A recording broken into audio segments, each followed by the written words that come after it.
Good morning, PlayStation Nation. Awesome Games Done Quick 2024 is right around the corner.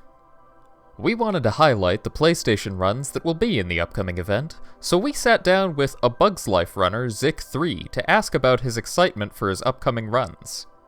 If you'd like to see the full interview unedited, there's a link to that in the description below. I have been submitting this game to GDQs for years now.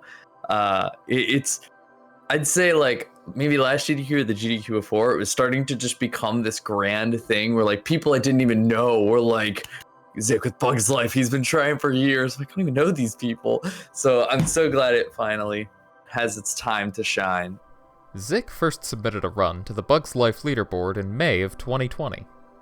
And I had a group of friends that are part of this Spyro speedrunning community, and I remember there was a day where they were like, "Oh, let's race a bad game," and they all played Bug's Life, and it was the funniest thing I'd ever watched.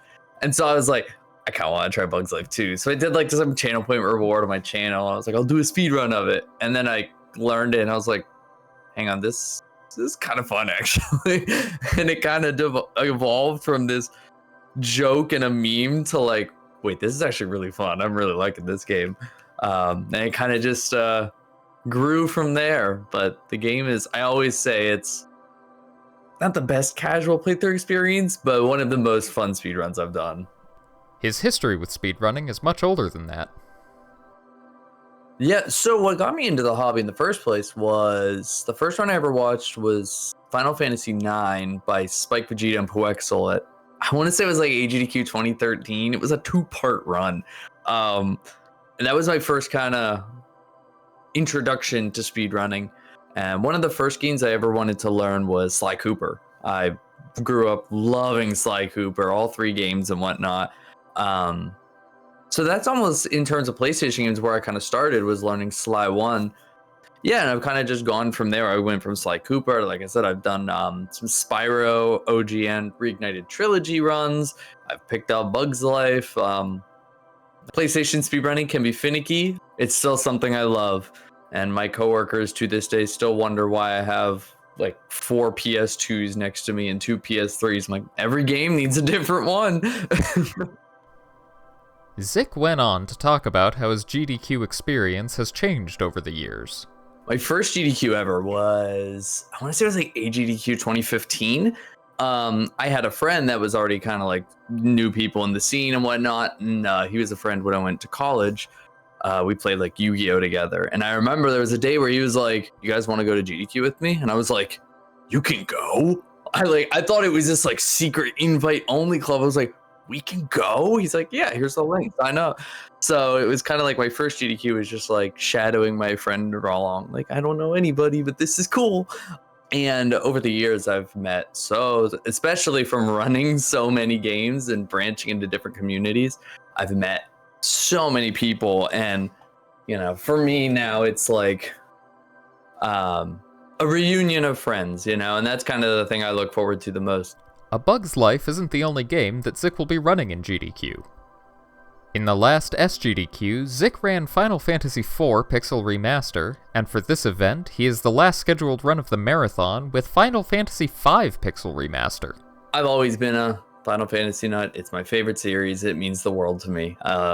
And best friend of mine got into Final Fantasy IV. We played the Pixel Remasters together when they came out, and we kind of were just like poking around, like, oh, what if we run it? That'd be pretty cool.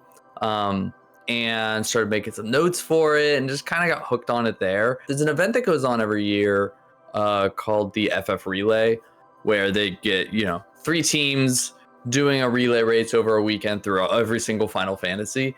Final Fantasy V, before the Pixel Remaster, like, it was a struggle for them to find runners to run the game. And it was kind of just like last year or something where like we were talking about Pixel Remaster for the next relay, and bunch of people just started kind of learning it to give it some love because nobody was running it. Also, the Pixel Masters for Final Fantasies are very like beginner friendly. They're really good to learn because you don't have to memorize like step counts, like more complicated RPGs. There's auto saving. So, I messed up a boss, reload, cool, let's try it again. There's a lot more beginner friendly to it.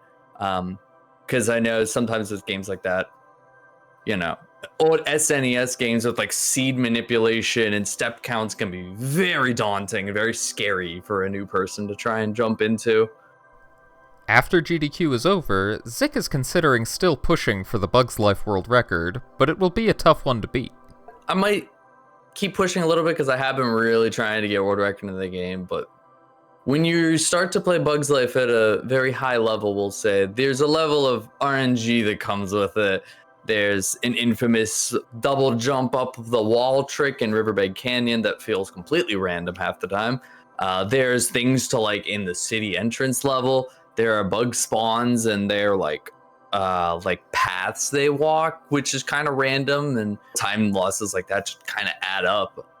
But there's still a lot of potential in the run. I know Destabilize, the current world record holder, they have said before, like, it could easily go into the 1940s, but they were like, it's not gonna be me. I don't want to grind that RNG to go down to the 1940s. So it's kind of become one of those things where it's hit your head against the brick wall until hopefully it falls.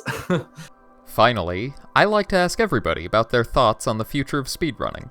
Yeah, no, it's definitely something interesting to think about. The first thing that I think it'd be great for the hobby is if we could get 85 ads off the speedrun.com site, but that's neither here nor there. But, I think one of the big things to look to as we kind of speedrun has evolved into this age of digital games and remakes and things like that, to do our best to kind of keep accessibility open for speedrunning, keep it to a place where it's easy to start. In my opinion, the base core of a speedrun is I should be able to go to the store, purchase a game, put it in the system, timer start on new game, timer stop when I beat the game. At the bare level, that's, I half the time don't want to be like, oh, well, I have to get this game, but then I have to find this weird down patch or somebody made and off this GitHub repo, and it's like, oh gosh, this is a bear to set up and get into. And that stuff can be very daunting for people. Another kind of thing, and tying it to PlayStation speedrunning is, I run Sly Cooper, and I'm sure you're aware, like Sly Cooper 1 needs a backwards compatible PS3 that's the most optimal system for it. And those things are dying at an alarming rate. The first gen PS3s overheat and take themselves out all the time. And as we see things like that, as consoles get older and breaking, and it's definitely something that we need to be open about, how accurate emulation works and how much we allow it. As some of these systems start, the barrier to entry on them gets higher. You'll be able to catch Zik's run of A Bug's Life Monday, January 15th at 6:10 a.m. Eastern Time. Check the full schedule of the event converted to your time zone linked below. Be sure to check out the other PlayStation runs scheduled for the event. Subscribe for more PlayStation speedrunning news, and as always, show some support for the PlayStation Nation.